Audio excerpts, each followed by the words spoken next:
한국도 크요. 그 수준으론 핵잠을 다룰 수 없습니다. 아시아의 허브는 일본이죠. 그 비아냥이 회의실을 가르던 날을 기억합니다. 저는 데이비드 톰슨입니다. 미 해군 함정 조선과 획득 분야에서 23해를 보냈습니다. 저는 말보다 수치를 믿고 체면보다 규정을 믿습니다. 처음에는 저 역시 한국을 의심했습니다. 가동률을 정말로 끌어올릴 수 있는지, 납기와 결합률이 종이 위의 숫자에 불과한지 확인해야 했습니다. 그래서 기록을 다시 펼쳤습니다. 하나의 절차를 지나 또 하나의 절차로 검증과 질문을 반복했습니다. 누군가는 여전히 말합니다. 한국은 아직 멀었다고. 저는 그 말이 어디에서 시작되어 어디에서 끝나는지 보여드리고자 합니다. 이 영상은 검증의 여정입니다. 결론은 먼저 드리지 않겠습니다. 다만 한 가지는 분명히 약속드립니다. 끝까지 보신다면 기준이 어디에 서 있는지 스스로 판단하시게 될 것입니다. 여러분은 어떻게 판단하시나요? 허브는 한국 가능성에 동의, 비동의와 근거를 댓글로 남겨주시면 참고하겠습니다. 영상이 괜찮으셨다면 구독과 알림을 눌러주세요. 안녕하세요. 저는 데이비드 톰슨이라고 합니다. 미국 텍사스에서 태어나 지금은 싱가포르에서 일하고 있죠. 23년간 미 해군 조선 분야에서 일해왔습니다. 내부시에서 PEO 서브마린스까지 바다 위의 모든 것이 제대로 움직이는지 확인하는 게 제 일이었어요. 그런데 올해 3월 괌에서 일어난 일은 정말 충격적이었습니다. 괌의 도크는 붉은 경고등으로 가득했어요. 긴급 정비를 위해 들어온 버지니아급 잠수함이 예정보다 3주나 지연되고 있었거든요. 저는 모니터 앞에 앉아 실시간으로 올라오는 보고서를 들여다보고 있었습니다. 가동률 65%, 목표치인 80%와는 한참 거리가 있는 숫자였어요. 우린 바다를 지키고 싶은데 배가 누워 있었다. 그때 제가 혼잣말로 중얼거린 말입니다. 태평양에서 23년을 보내면서 이런 상황을 수없이 봤어요. 예산은 쓰이는데 정작 바다에 나가야 할 함정들은 육지에 묶여있는 모습을요. 그런데 이번엔 정도가 심했습니다. 화상회의 화면 속 워싱턴 본부 사람들의 표정도 어두웠어요. 제임스 국장이 화면에 나타나더니 단도직입적으로 말했습니다. 톰슨, 인도태평양 정비 허브를 재검토해야겠어. 어느 지역을 말씀하시는 건가요? 한국이야. 그 순간 저는 잠깐 말이 막혔습니다. 한국이라니요. 핵 추진 플랫폼을 한국에서 정비한다고요? 물론 한국이 조선 강국이라는 건 알고 있었어요.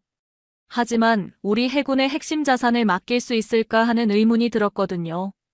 기준을 맞출 수 있을까요? 제가 조심스럽게 물어봤습니다. 제임스 국장은 파일 몇 개를 화면에 공유했어요. 한국 조선소들의 정비 실적 데이터였습니다.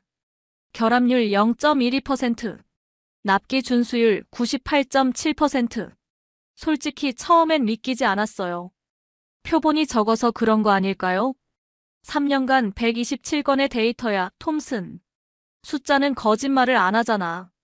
그날 밤 싱가포르 아파트로 돌아와서도 계속 그 숫자들이 머릿속을 맴돌았습니다. 아내 사라가 저녁을 차려주면서 물어봤어요. 오늘 표정이 좀 이상한데 무슨 일 있어? 한국 출장을 가게 될 것 같아. 한국? 좋잖아. 김치도 먹어보고. 사라는 단순했지만 저는 복잡했어요. 이건 단순한 출장이 아니었거든요. 제가 23년간 쌓아온 경험과 신념에 도전하는 일이었으니까요. 다음 날 아침 커피를 마시며 내부시 표를 다시 펼쳐봤습니다. 한 나라 이름이 자꾸 눈에 들어왔어요. 한국, 대한민국, ROK. 어떻게 표기하든 그 이름은 계속 제 시야에 나타났습니다. 동료 마이클이 지나가다 물어봤어요. 한국 프로젝트 검토한다며? 어떻게 생각해? 글쎄, 직접 봐야 알겠지. 실은 제 자존심이 좀 상했어요. 미국이 세계 최강의 해군력을 자랑하는데 정작 정비는 다른 나라에 의존해야 한다니요. 하지만 숫자 앞에서는 감정을 접어둬야 했습니다. 가동률이 생명이거든요. 출국 3일 전 한국에 관한 브리핑 자료를 받았습니다. 현대중공업,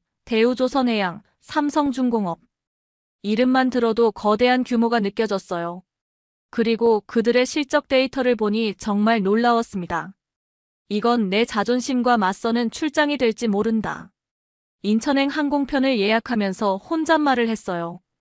23년간의 경험이 말하기로는 이런 수치는 불가능했거든요. 하지만 현실은 다르게 말하고 있었습니다. 비행기에 오르는 순간까지도 의문이 들었어요. 한국, 그곳에 정말 답이 있을까요? 아니면 그저 포장된 숫자일 뿐일까요? 태평양 상공을 날아가는 동안 창밖을 내다보며 생각했습니다. 저 바다 어딘가에서 우리 함정들이 임무를 기다리고 있을 거예요. 그리고 한국이라는 나라가 그들을 다시 바다로 보낼 수 있을지 이제 제가 직접 확인해 볼 시간이었습니다. 인천공항에서 울산까지 가는 길, 저는 계속 체크리스트를 들여다봤습니다. 74개 항목. 23년간 제가 직접 만든 검증 기준이었어요. 용접 품질부터 보안 절차까지 하나라도 놓치면 안 되는 것들이죠. 현대중공업 정문 앞에서 차에서 내리는 순간 규모에 압도됐습니다. 저 멀리 크레인들이 하늘을 찌를 듯 서 있었어요. 하지만 규모만으론 신뢰할 수 없죠. 디테일이 중요합니다. 톰슨 컨설턴트님, 안녕하세요. 김 부장이라는 분이 나와서 인사했어요. 통역 없이 영어로 말하더군요. 발음도 꽤 정확했습니다. 도크부터 보여드릴게요. 첫 번째 체크포인트는 용접 품질이었습니다. 저는 도크 안으로 들어가면서 마음을 단단히 먹었어요. 용접선은 거짓말을 안 하거든요. 숨기려 해도 비드 하나하나가 다 드러나죠. 그런데 놀라웠습니다. 용접 비드가 마치 기계로 뽑아낸 것처럼 균일했어요. 23년간 봐온 미군 기준과 비교해도 손색 없었습니다. 아니, 오히려 더 깔끔했죠. 비파괴 검사 결과를 보여드릴까요? 김 부장이 태블릿을 꺼내더니 엑스레이 사진들을 보여줬어요. 방사선 촬영 결과가 실시간으로 업데이트되고 있었습니다.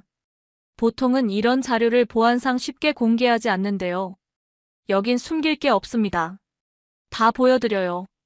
그 말에 저는 잠깐 당황했어요. 미국에서도 이런 투명성은 보기 드물었거든요. 엑스레이 사진 속 용접 부위는 완벽했습니다. 기포나 크랙이 전혀 보이지 않았어요. 다음은 공정관리 시스템이었습니다. 거대한 모니터가 벽면을 가득 채우고 있었어요. 실시간 대시보드였죠. 각 작업 단계별 진행률이 %로 표시되고 품질 검사 결과가 초록불과 빨간불로 나타나고 있었습니다. 이게 실시간인가요? 네, 30초마다 업데이트됩니다. 대시보드의 초록불이 제 고집을 껐습니다. 이 정도 시스템이라면 지연이나 품질 문제를 즉시 파악할 수 있겠더군요. 저는 체크리스트에 첫 번째 체크 표시를 했습니다. 보안 구역 진입이 다음 순서였어요. 출입 배지를 봤는데 색깔이 3가지로 나뉘어 있었습니다. 빨간색, 노란색, 초록색. 각각 접근할 수 있는 구역이 달랐어요. 접근 배지의 색 하나까지 이유가 있었다. 제가 중얼거린 말이에요. 미군 기준보다 오히려 더 세분화되어 있었거든요. 보안 브리핑 룸에서 설명을 들었는데 그들의 보안 체크리스트가 제 것보다 항목이 많았습니다. 컨설턴트님 기준에 맞지 않는 부분이 있나요? 젊은 기술자가 물어봤어요. 박대리라고 자기소개를 하더군요. 영어가 유창했습니다. 저는 체크리스트를 다시 들여다봤어요. 용접 품질 적합, 비파괴 검사 절차 적합, 보안 시스템 적합. 하나씩 확인할 때마다 제 편견이 무너져갔습니다. 오후 2시쯤 저는 체크리스트의 70번째 항목까지 확인했습니다. 71개가 적합 판정이었어요. 74개 중 71개. 이런 비율은 처음 봤습니다. 내가 틀렸나? 내가 늦었나? 혼자서 중얼거렸는데 박 대리가 들었나 봅니다. 뭔가 부족한 부분이 있으신가요? 아니요, 오히려 예상보다 훨씬. 말을 잇지 못했어요. 제가 23년간 믿어온 기준들이 흔들리고 있었거든요. 한국의 조선소가 이 정도 수준일 줄은 몰랐습니다. 그때 김 부장이 다가와서 말했어요. 컨설턴트님, 혹시 더 높은 기준이 있다면 맞추겠습니다. 더 높은 기준을요? 네, 저희는 항상 배우고 있어서요. 기준을 더 올려달라니. 처음 듣는 말이었습니다. 보통은 기준을 낮춰달라고 하거나 예외를 인정해달라고 하는 게 일반적이거든요. 하지만 여기서는 반대였어요. 저는 마지막 3개 항목을 확인하러 갔습니다. 품질관리 문서와 시스템, 납기 관리 프로세스, 그리고 사후 서비스 체계. 모두 적합했어요. 나는 체크리스트에 줄을 그으며 다른 줄을 그었다. 편견이라는 줄을. 74개 중 74개. 완벽한 점수였습니다. 23년 경력에 이런 경우는 처음이었어요. 항상 몇 개는 부족하거나 개선이 필요했는데 말이죠. 저녁 무렵 호텔로 돌아가는 차 안에서 아내에게 전화했습니다. 사라, 나야. 어때? 김치는 먹어봤어? 그런 게 중요한 게 아니야. 내가 틀렸나 봐. 무슨 소리야? 23년간 내가 알던 게 전부가 아니었어. 창밖으로 울산의 야경이 지나갔어요. 저 멀리 조선소의 불빛들이 반짝이고 있었습니다. 내일은 삼성중공업을 가봐야겠더군요. 혹시 오늘이 우연이었을까 싶어서요. 하지만 마음 한구석에서는 이미 알고 있었습니다. 이건 우연이 아니라는 걸요. 한국의 조선업이 제가 생각했던 것보다 훨씬 앞서 있다는 걸요. 그날 밤 호텔 침대에 누워서 천장을 바라봤습니다. 체크리스트의 완벽한 점수가 자꾸 머릿속에 맴돌았어요. 그리고 박 대리의 마지막 말이 계속 귓가에 울렸습니다. 더 높은 기준이 있다면 맞추겠습니다. 미국에서 23년을 일하면서 한 번도 들어보지 못한 말이었어요. 보통은 기준에 맞추는 것만으로도 버거워하는데 여기서는 더 높은 기준을 요구하고 있었습니다. 잠들기 전 저는 내일의 일정을 다시 확인했습니다. 삼성중공업, 대우조선해양. 과연 오늘과 같은 결과가 나올까요? 아니면 오늘이 특별한 경우였을까요? 하지만 직감적으로 알 수 있었어요. 한국의 조선업은 제가 상상했던 것보다 훨씬 체계적이고 전문적이라는 걸요. 그리고 이건 시작에 불과하다는 것도요. 삼성중공업에서의 둘째 날, 저는 정말 중요한 걸 확인하게 됐습니다. 바로 정비 소요 시간이었어요. TAT라고 부르는 턴어라운드 타임 말입니다. 최근 3년 데이터를 정리해봤습니다. 이 차장이라는 분이 프레젠테이션을 시작했어요. 화면에 막대 그래프가 나타났습니다. 한국 조선소들과 다른 지역 정비 허브들의 비교 자료였죠. 싱가포르 평균 45일, 일본 평균 52일, 호주 평균 38일, 그리고 한국 평균 29일. 제 눈이 그 숫자에 고정됐습니다. 29일이요? 네, 평균입니다. 수치가 말하고 있었어요. 한국이 가장 빨랐습니다. 거의 10일에서 20일씩 앞서는 수준이었죠. 23년간 가동률 때문에 고민해온 저에게는 놀라운 숫자였어요. 어떻게 이런 속도가 가능한가요? 예비 부품 관리 때문입니다. 이 차장이 다음 화면으로 넘어갔어요. 예측 알고리즘 프로그램이었습니다. 과거 정비 데이터를 분석해서 앞으로 필요할 부품들을 미리 예측하는 시스템이었죠. 부품은 이미 내일을 알고 있었다. 저절로 나온 감탄이었어요. 보통은 정비 중에 부품이 필요하다는 걸 알고 주문하게 되거든요. 그럼 몇 주씩 기다려야 하죠. 하지만 여기서는 달랐습니다. 화면을 보니 각 부품마다 담당자 이름이 적혀 있었어요. 김 기사, 박 반장, 최주임. 부품 하나하나에 사람의 이름과 책임이 붙어 있었습니다. 부품 상자엔 사람 이름이 적혀 있었다. 책임의 이름. 그 순간 제가 중얼거린 말이에요. 이런 시스템이라면 지연될 이유가 없겠더군요. 오후에는 야간 교대팀을 만나봤습니다.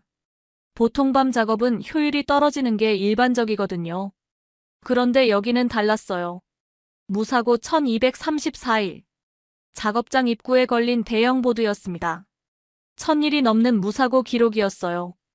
야간 교대 반장인 정 반장님이 자랑스럽게 말씀하셨습니다. 저희는 가족을 생각하며 일합니다. 가족을요? 네, 집에 돌아갈 가족이 있으니까 안전하게 일해야죠. 1000개의 날이 가족을 지켜냈다는 의미였습니다. 단순한 안전 기록이 아니라 가족에 대한 책임감이었어요. 이런 마음가짐으로 일하는 사람들이라면 품질도 믿을만 했습니다. 사흘째 되는 날 시운전에 함께 탑승할 기회가 있었어요. 실제로 수리한 함정이 바다에서 어떻게 작동하는지 확인하는 과정이었죠. 바다로 나가자마자 각종 시스템 점검이 시작됐습니다. 엔진, 레이더, 통신, 항법. 모든 게 정상이었어요. 그런데 갑자기 작은 결함이 하나 발견됐습니다. 유압 시스템에 미세한 압력 저하가 있습니다. 젊은 기술자가 보고했어요. 심각한 문제는 아니었지만 정상 범위를 약간 벗어난 수치였죠. 미국에서라면 나중에 육지에서 확인하자고 했을 겁니다. 그런데 여기서는 달랐어요. 바로 조치하겠습니다. 결함은 죄가 아니었습니다. 방치가 죄였어요. 그들은 즉시 임시 수리에 들어갔고 30분 만에 문제를 해결했습니다. 바다는 정직했다. 수리한 대로만 달렸다. 시운전이 끝나고 육지로 돌아오는 길에 저는 확신했어요. 이들의 정비 철학은 미국과 달랐습니다. 더 철저하고 더 책임감 있었어요. 그날 밤 호텔에서 워싱턴에 보낼 보고서를 작성했습니다. 23년간 써온 보고서 중에 가장 어려운 글이었어요. 제 기존 생각을 완전히 뒤집는 내용이었거든요. 우린 허브가 필요했고 한국은 준비되어 있었다. 보고서의 결론 부분에 쓴 문장입니다. 더 이상 의심할 여지가 없었어요. 한국의 조선소들은 미군 정비 허브 역할을 충분히 해낼 수 있었습니다. 시계의 초침이 아니라 공정표가 이곳의 시간이었어요. 모든 게 계획대로 약속된 시간에 이루어지고 있었습니다. 이런 정확성이라면 태평양의 가동률 문제를 해결할 수 있겠더군요. 다음 날 아침 대우조선해양으로 향하면서 생각해봤습니다. 세 번째 조선소에서도 같은 결과가 나올까요? 이미 제 마음속에는 답이 있었어요. 대우조선해양의 정비 책임자인 최 이사를 만났을 때 그분이 첫마디로 이렇게 말했습니다. 컨설턴트님, 저희 기준이 부족하다면 언제든 올려주세요. 또 그 말이었어요. 기준을 올려달라는 말. 미국에서는 상상할 수 없는 자세였습니다. 보통은 기준을 맞추는 것만으로도 힘들어하는데 여기서는 더 높은 기준을 요구하고 있었어요. 왜 그렇게 생각하시나요? 저희가 놓친 부분이 있을 수 있으니까요. 배움에는 끝이 없죠. 배움에는 끝이 없다. 23년 경력의 저에게 한국의 조선소 직원이 해준 말이었습니다. 그 순간 제가 얼마나 오만했는지 깨달았어요.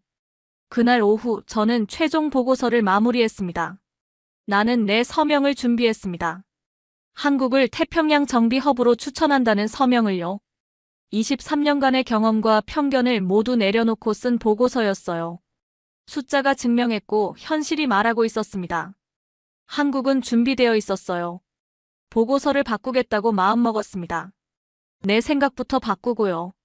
한국의 조선업은 제가 상상했던 것보다 훨씬 앞서 있었습니다. 이제 미국이 배워야 할 시간이었어요. 마지막 날 저녁, 새 조선소 관계자들과 함께 저녁 식사를 했습니다. 그들은 여전히 겸손했어요. 부족한 점을 지적해달라고, 더 나은 방법이 있다면 가르쳐달라고 했습니다. 그때 저는 깨달았어요. 진정한 강함은 겸손에서 나온다는 걸요. 한국의 조선업이 강한 이유를 알 것 같았습니다. 워싱턴으로 돌아온 저는 곧바로 화상회의에 참석해야 했습니다. 태평양 사령부, 국방부 조달청, 그리고 주요 조선 관련 업계 인사들이 모두 참석했어요. 제 보고서를 검토한 후에 첫 번째 반응을 듣는 자리였습니다. 화면 속 표정들은 단단했습니다. 특히 노퍽 조선소의 스미스 디렉터 얼굴이 그랬어요. 톰슨, 정말로 한국을 추천하는 건가?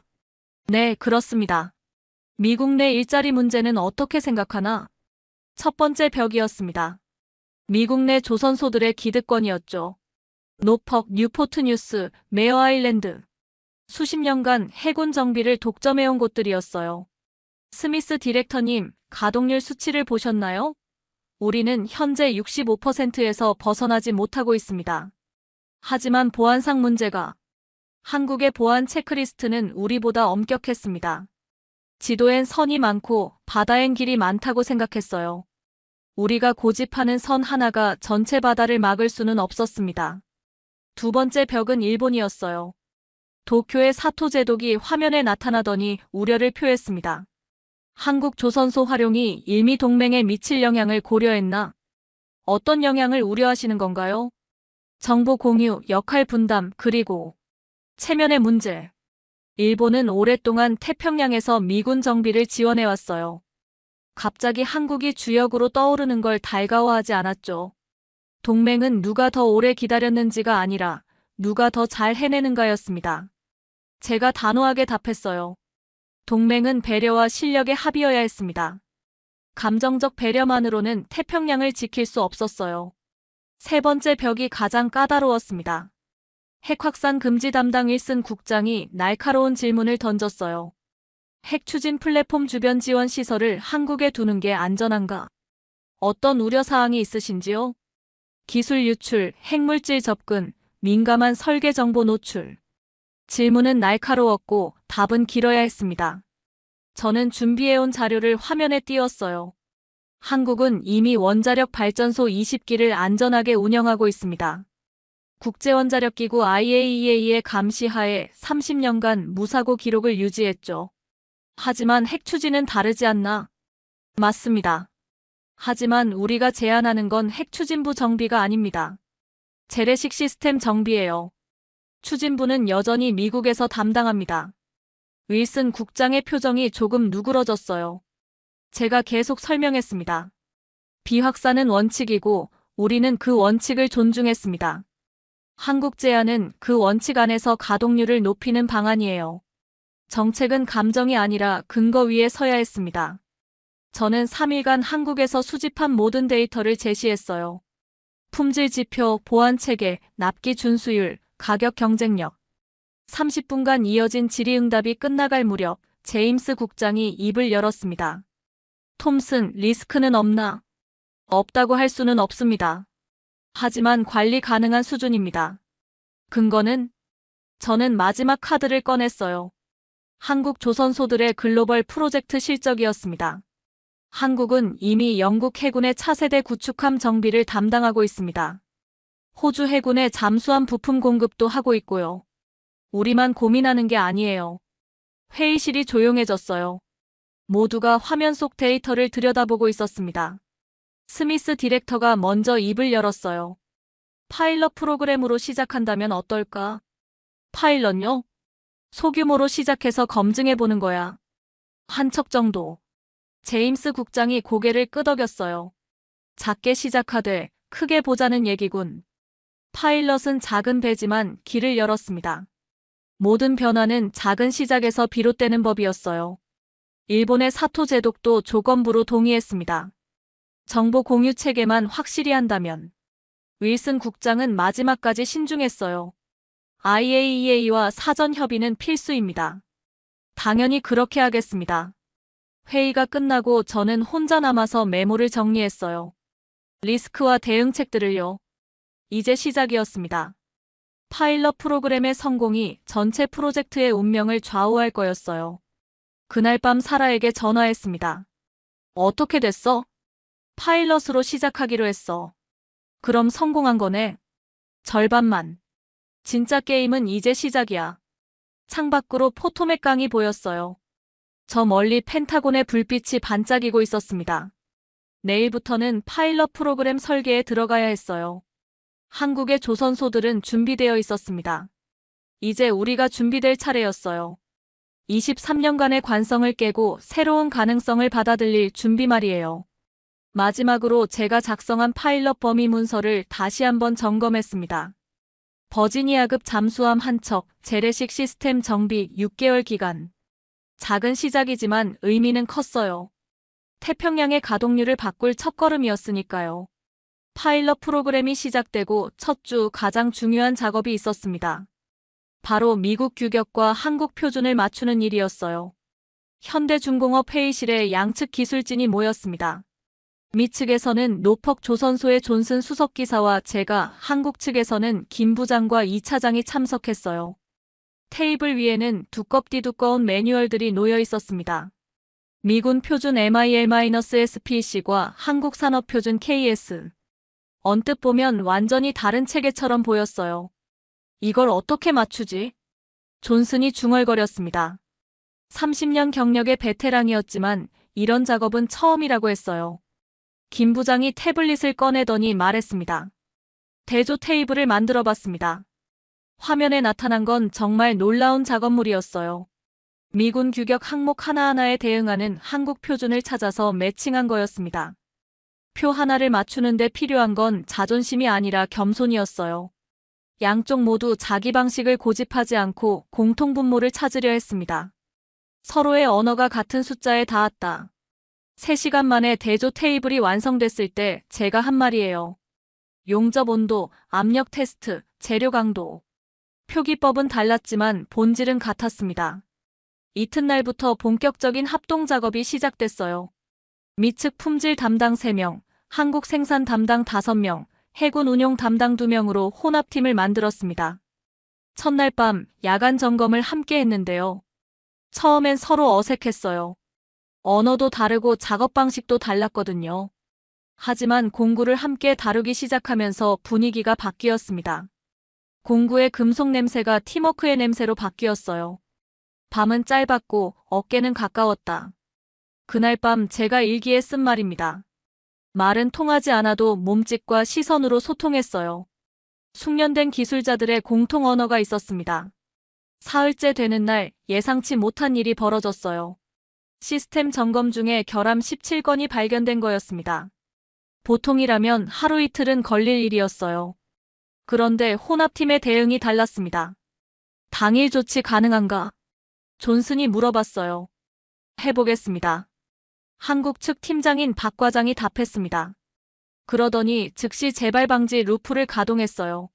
한 건씩 수리할 때마다 왜 발생했는지, 어떻게 예방할 수 있는지 기록했습니다. 17개의 빨간 점이 초록으로 바뀌었어요. 단 8시간 만이었습니다. 존슨의 얼굴에 경이로운 표정이 떠올랐어요. 수리는 속도가 아니라 약속이었다. 그날 저녁 존슨이 한 말입니다. 한국 팀이 보여준 건 빠른 수리가 아니라 확실한 약속이었다고 했어요. 그런데 다음 날 아침 정말 놀라운 일이 있었습니다. 제 책상 위에 작은 쪽지가 놓여 있었어요. 혹시라도 부족하면 내게 욕해주세요. 마이너스 익명의 기술자들임. 익명이었지만 정성스럽게 쓴 한글이었어요. 구글 번역기로 영어까지 적어놨더군요. 욕을 받겠다는 말, 그건 책임의 다른 이름이었다. 그 쪽지를 보는 순간 가슴이 뭉클했어요. 실수에 대한 두려움이 아니라 더 잘하겠다는 의지를 느꼈거든요. 일주일 후 존슨이 저를 찾아와서 말했습니다. 톰슨, 이 팀을 믿겠다. 갑자기 무슨 말이에요? 30년간 일하면서 이런 팀은 처음이야. 우리가 틀렸을지도 모르겠어. 뭘 틀렸다는 거죠? 한국을 의심했던 게. 믿겠다는 말은 전쟁터에서 가장 귀한 말이었어요.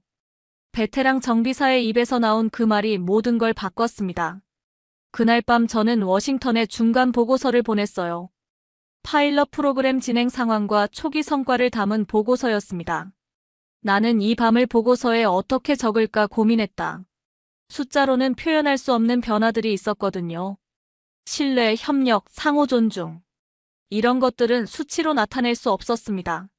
하지만 결과는 확실했어요. 예정보다 3일 빠른 진행률, 결함 제로의 품질 지표, 그리고 무엇보다 양측 팀원들의 만족도였습니다. 이틀 후 워싱턴에서 답장이 왔어요. 제임스 국장의 메시지였습니다. 파일럿을 확대하자. 두 척으로.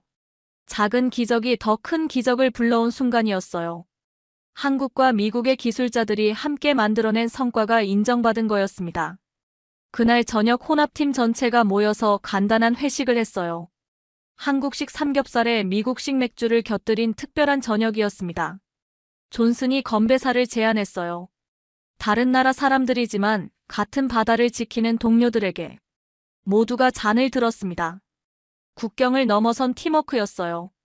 이런 팀이라면 태평양 어디서든 임무를 완수할 수 있을 것 같았습니다. 파일럿은 성공했습니다. 하지만 더 중요한 건 과정에서 생긴 신뢰였어요. 이제 정말로 새로운 시대가 시작되는 것 같았습니다.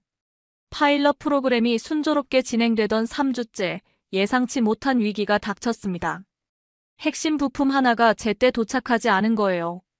유압 펌프 어셈블리가 지연됩니다. 김 부장이 심각한 표정으로 보고했어요. 독일에서 주문한 부품인데 물류 차질로 2주가 늦어진다고 했습니다. 한 개의 볼트가 전체를 멈추게 할 수 있다. 저는 그때 이 말을 중얼거렸어요. 작전은 정시에 출항하는 배의 다른 이름이었거든요. 2주 지연이면 전체 일정이 틀어집니다. 더 심각한 건 언론의 반응이었어요. 누군가 정보를 흘렸는지 다음 날부터 루머가 돌기 시작했습니다. 한국 조선소 파일럿 프로그램 차질. 미군 함정 정비 지연 안보 우려. 성급한 한국 의존, 부작용 현실화. 루머는 나사를 더 세게 조였어요. 워싱턴에서 압박이 들어오기 시작했습니다. 스미스 디렉터가 긴급 화상회의를 요청했어요. 톰슨, 상황이 어떻게 된 거야? 부품 공급망 문제입니다. 예상치 못한 변수였어요. 언론에서 난리잖아. 이런 식으로 가면 파일럿 자체가 취소될 수도 있어. 정치보다 강한 것은 체크리스트여야 했는데 현실은 달랐습니다. 정치적 압박이 기술적 판단을 흔들고 있었어요. 그날 오후 한국 측에서 긴급 회의를 소집했습니다. 현대중공업, 삼성중공업, 대우조선해양 관계자들이 모두 참석했어요. 대체 조달 방안을 검토해봤습니다. 이 차장이 자료를 펼쳐 보였어요. 한국 내 협력업체 네트워크에서 동일 규격 부품을 찾았다는 거였습니다. 정말 같은 규격인가요? 인증서를 확인해 보세요. 화면에 뜬 인증서들을 보니 놀라웠어요. ISO, C, 그리고 미군 표준까지 모든 인증을 통과한 부품이었습니다.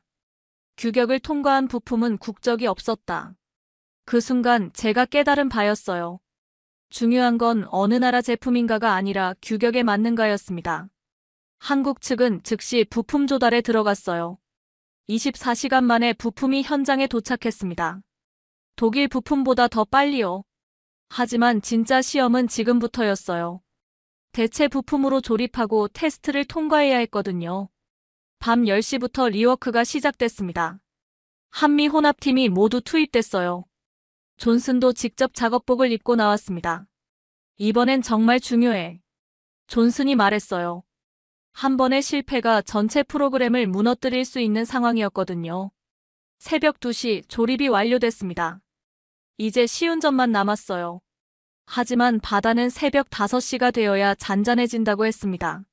3시간을 기다렸어요. 모두가 긴장한 채로요. 커피를 마시며 서로 농담도 했지만 표정은 진지했습니다. 새벽 5시 정각, 시운전이 시작됐어요. 유압 시스템 점검부터 추진력 테스트까지 모든 항목을 확인해야 했습니다. 해가 뜨기도 전에 배가 달렸다. 첫 번째 테스트를 통과했을 때 제가 한 말이에요. 대체 부품이 완벽하게 작동했습니다. 6시 30분 모든 테스트가 완료됐어요. 결과는 완벽했습니다. 기존 부품보다 성능이 더 좋았을 정도였죠. 새벽 바다는 약속을 지켰다. 시운전을 마치고 항구로 돌아오면서 저는 안도의 한숨을 쉬었어요. 위기는 넘겼지만 더 중요한 걸 배웠습니다. 한국의 산업 생태계가 얼마나 유연하고 효율적인지 몸소 체험한 거예요. 24시간 만에 대체 부품을 조달하고 밤새 작업해서 정상 복구시키는 능력. 오전 9시 저는 워싱턴에 보고서를 전송했습니다. 지연 0일로 복귀. 원인 대응 재발 방지 체계 확보. 성공은 기록으로 남겨져야 했어요. 이번 위기 대응이 앞으로 벤치마크가 될 거였습니다. 제임스 국장에게서 답장이 왔어요. 훌륭한 대응이었다. 파일럿을 정식 프로그램으로 확대하자. 그날 오후 팀 전체가 모여서 사후 분석을 했습니다. 무엇이 잘 됐고 무엇을 개선해야 하는지 꼼꼼히 짚어봤어요. 존슨이 마지막에 말했습니다. 이제 확신한다. 이 팀이라면 어떤 위기든 극복할 수 있어.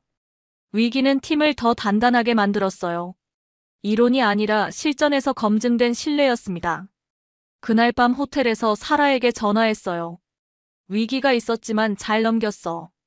어떻게? 한국팀이 놀라운 대응력을 보여줬어. 24시간 만에 불가능을 가능하게 만들더라고. 그럼 이제 안심이네. 응. 이제 정말 새로운 시대가 시작되는 것 같아. 창밖으로 울산 앞바다가 보였어요. 몇 시간 전까지 위기의 현장이었던 그 바다가 이제는 희망의 바다로 보였습니다. 내일부터는 정식 프로그램 준비에 들어갈 예정이었어요. 파일럿의 성공이 더 큰 변화의 시작이 될 거였습니다. 한국의 조선업은 위기 앞에서 진짜 실력을 보여줬어요. 이제 의심할 여지가 없었습니다. 태평양의 가동률 혁신은 현실이 될 거였어요. 그리고 저는 그 변화의 목격자이자 증인이 되었습니다. 23년 경력 중 가장 의미 있는 순간들이었어요. 파일럿 프로그램 종료 2주 후 워싱턴 네이비야드에서 최종 성과 발표회가 열렸습니다. 태평양 사령부, 국방부, 주요 동맹국 관계자들이 모두 참석했어요. 발표자는 저였습니다. 3개월간의 여정을 숫자로 정리해야 했죠. TAT 29일에서 21일로 단축. 결함 재발률 기존 대비 67% 감소. 비용은 15% 절감. 숫자는 박수 대신 침묵을 불렀습니다. 모두가 그 의미를 이해하고 있었거든요. 이건 단순한 성공이 아니라 패러다임의 변화였어요. 제임스 국장이 다음 슬라이드를 요청했습니다. 미 해군 정비 허브 재편안이었어요. 기존의 노퍽, 진주만, 요코스카의 새로운 이름이 추가되어 있었습니다. 부산 울산 통합 정비 허브. 지도에 새로운 점이 찍혔습니다. 한국이 공식적으로 미 해군 태평양 함대의 정비 허브로 인정받은 순간이었어요. 회의실 뒤쪽에 앉아있던 일본 해상자위대의 사토 제독이 손을 들었습니다. 역할 분담은 어떻게 되는 건가? 예상했던 질문이었어요. 일본으로서는 기존 역할이 축소될까 우려했을 거예요. 상호 보완 체계로 가겠습니다. 제가 다음 차트를 보여줬어요. 한국은 대형 정비와 신규 기술 적용, 일본은 긴급 수리와 로지스틱 지원. 각자의 강점을 살리는 분담이었습니다. 동맹은 경쟁이 아니라 설계였다. 사토 제독의 표정이 누그러졌어요. 제로섬 게임이 아니라 위닝 구조라는 걸 이해한 거죠. 발표가 끝나고 질의응답 시간이 있었습니다. 노퍽 조선소의 스미스 디렉터가 마지막 질문을 했어요. 톰슨, 정말로 확신하는가? 한국 중심의 재편을? 모든 시선이 저에게 집중됐습니다. 23년 경력을 건 답변이었어요. 가동률을 위해 최선의 선택을 하자는 게 제 생각입니다. 나는 내 이름을 걸었습니다. 개인적 확신이 아니라 전문가적 판단이라는 뜻이었어요. 회의가 끝나고 로비에서 여러 사람들이 다가와 악수를 청했습니다. 호주 해군의 윌슨 제독, 영국 해군의 테일러 대령. 모두가 한국과의 협력에 관심을 보였어요. 허브는 건물이 아니라 신뢰였다. 그날 밤 호텔에서 일기에 쓴 말입니다. 한국이 얻은 건 단순한 계약이 아니라 동맹국들의 신뢰였어요. 다음 날 한국으로 돌아와서 마지막 정리 작업을 했습니다. 현대중공업 회의실에서 3개월을 함께한 팀들이 모였어요. 김 부장이 소박한 기념품을 준비했더군요. 작은 나침반이었어요. 바다에서 길을 잃지 않으시길. 그 말이 가슴에 와닿았습니다. 한국 팀이 보여준 건 기술이나 효율성만이 아니었어요. 진정성이었습니다. 존슨도 소감을 말했어요. 30년 일하면서 이런 팀은 처음이었어. 고마워. 한 점이 바다를 바꾸었습니다. 태평양 지도 위에 작은 점 하나가 전체 전략을 바꿔놓은 거예요. 마지막 날 저녁 팀 전체가 모여서 조용한 기념사진을 찍었습니다. 화려한 세리머니는 없었어요. 그저 함께 일한 사람들의 평범한 기념사진이었죠. 플래시가 터지자 밤들이 떠올랐습니다. 함께 밤새며 일했던 기억들이요. 그 밤들이 오늘의 성과를 만들었어요. 사진 속에서 모두가 웃고 있었습니다. 한국 사람도 미국 사람도. 국적이 다른 사람들이 한 팀이 되어 웃고 있었어요. 난 미군이었고 오늘은 한 팀이었다. 그날 밤 마지막으로 적은 일기였어요. 소속은 바뀌지 않았지만 마음은 달라졌습니다. 일주일 후 워싱턴으로 돌아가는 비행기 안에서 태평양을 내려다봤습니다. 저 바다 어딘가에서 앞으로는 한국에서 정비받은 함정들이 임무를 수행할 거예요. 가동률 80%. 이제 달성 가능한 목표가 되었습니다. 한국이라는 새로운 파트너와 함께라면 말이에요. 싱가포르에 도착해서 사라가 마중 나와 있었어요. 어떻게 됐어? 성공했어. 완전히. 그럼 이제 태평양이 더 안전해지는 거네. 그렇지. 그리고 우리는 새로운 친구들을 얻었어. 집으로 가는 차 안에서 저는 생각했습니다. 이 변화가 가져올 더 큰 의미들을요. 동맹의 형태가 바뀌고 신뢰의 기준이 새로워지고 협력의 범위가 확장되는 것들. 경쟁은 사라지지 않습니다. 다만 역할이 바뀔 뿐이에요. 한국은 이제 단순한 파트너가 아니라 핵심 플레이어가 되었습니다. 그날 밤 제가 마지막으로 쓴 보고서의 결론 부분입니다. 한국의 참여로 태평양 안보 체계가 한 단계 진화했다.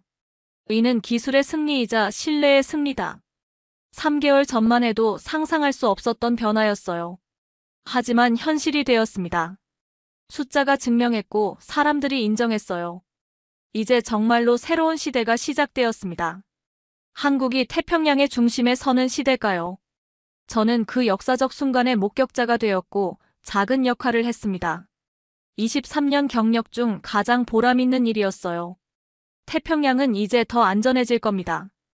한국이라는 든든한 파트너와 함께라면요. 한국에서의 마지막 주말 뜻밖의 초대를 받았습니다. 현장 기술자들의 가족 모임이었어요. 김 부장님이 조심스럽게 제안했거든요. 컨설턴트님, 시간 되시면 저희 가족들과 식사 한번 하실래요? 작은 식당에서 열린 소박한 모임이었습니다.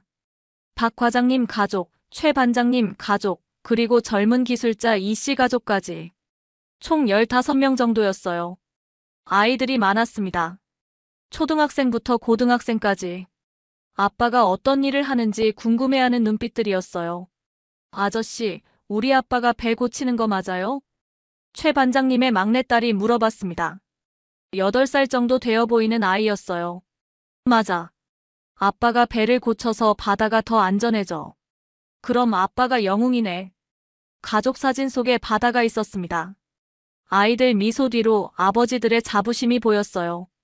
감동은 숫자 다음에 오는 것이었습니다. 다음 날 부산공대에서 특별 강연을 요청받았어요. 조선해양공학과 학생들에게 국제 프로젝트 경험을 나누어 달라는 거였습니다. 강당에 100여 명의 학생들이 앉아 있었어요. 20대 초반의 열정적인 얼굴들이었습니다. 규격은 생명을 지킨다. 제가 첫마디로 한 말이에요. 학생들의 표정이 진지해졌습니다. 여러분이 외우고 있는 수치 하나하나가 바다 위 누군가의 생명을 좌우합니다. 그래서 정확해야 하고 그래서 중요한 거예요. 한 학생이 손을 들었어요. 현장에서 가장 중요한 건 뭔가요? 규격을 외운다. 그러나 더 중요한 건 이유를 아는 것이다. 학생들이 메모하는 소리가 들렸어요. 젊은이들의 눈빛에서 미래가 보였습니다. 오후에는 협력업체 단지를 둘러봤어요.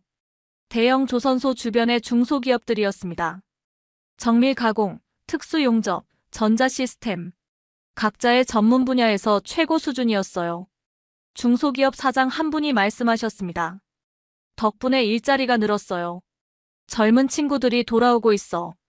산업은 사람의 어깨 위에 세워졌습니다. 기술은 차갑지만 사람은 따뜻했어요.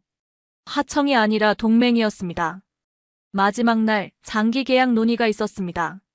10년간의 포괄적 협력 계약이었어요. 단순한 정비뿐만 아니라 기술 교류, 인력 교환, 표준 개발까지 포함한 내용이었습니다. 투명성을 보장하겠습니다.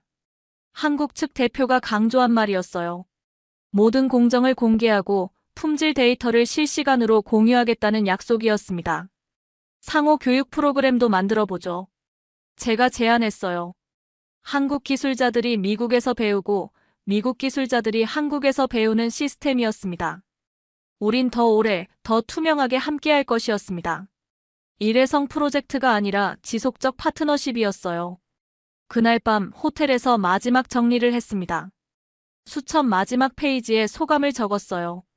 여긴 허브가 아니라 기준이었다. 한국이 제공한 건 단순한 정비 서비스가 아니었어요. 새로운 기준이었습니다. 품질의 기준, 투명성의 기준, 협력의 기준. 다음 세대가 이 표준을 당연하게 만들기를 바랐어요. 아이들이 자라서 원래 이렇게 하는 거 아니야? 라고 말할 수 있을 만큼요. 공항으로 가는 길에 김 부장님이 작별 인사를 했습니다. 언제든 돌아오세요. 여기는 컨설턴트님 집이기도 하니까. 집이라는 말이 마음에 와닿았어요. 3개월 만에 만든 새로운 가족이었습니다. 비행기에서 내려다본 한반도는 아름다웠어요. 저 땅에서 태평양의 미래가 만들어지고 있었습니다. 싱가포르에 도착해서 사라가 물어봤어요. 이제 정말 끝난 거야? 끝이 아니라 시작이야. 무슨 시작? 새로운 시대의 시작. 기준이 있는 곳엔 미래가 있었습니다. 한국은 그 기준을 제시했고 세계는 그것을 인정했어요. 몇 달 후 첫 번째 정식 정비 프로젝트가 시작됐다는 소식을 들었습니다. 한국에서 정비받은 함정이 임무를 완수하고 돌아왔다는 보고도 받았어요. 가동률은 85%까지 올랐습니다. 목표를 넘어선 수치였어요. 그리고 이제는 당연한 일상이 되었습니다. 때로는 한국팀에서 안부 메시지가 왔어요. 새로운 기술자가 합류했다는 소식, 또 다른 성공 사례, 그리고 변함없는 겸손함이었습니다. 제가 직접 목격하고 경험한 3개월이 역사가 되었어요. 태평양 안보사에 새로운 장이 추가된 거였습니다. 그리고 저는 그 역사의 증인이자 작은 역할을 한 사람으로 남았습니다. 23년 경력 중 가장 의미 있는 시간이었어요. 한국의 조선업은 이제 세계의 기준입니다. 더 이상 증명할 필요가 없어요. 결과가 모든 걸 말해주고 있으니까요. 그리고 무엇보다 다음 세대를 위한 더 안전한 바다를 만들었습니다. 그것이 가장 큰 성과였어요.